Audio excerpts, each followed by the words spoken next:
po. Tapos po, umiyak po ako. Naisip ko po yung mama ko na may magbasa.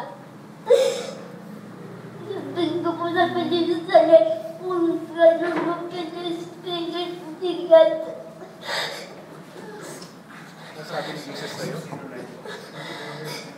Sabi po sa akin, makita ko na daw po para daw class na daw po pamilya, maging masaya.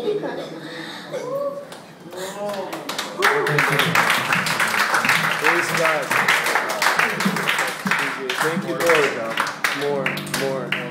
Sige, pakiulit. Translate. Baka hindi nila naintindihan eh. Sige, pakiulit.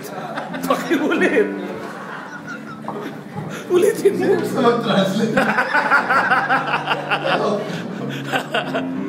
Hindi, Tagalog. Sige na. Basta diretso.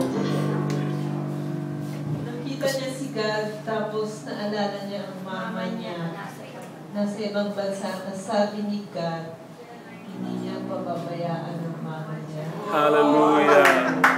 Hallelujah.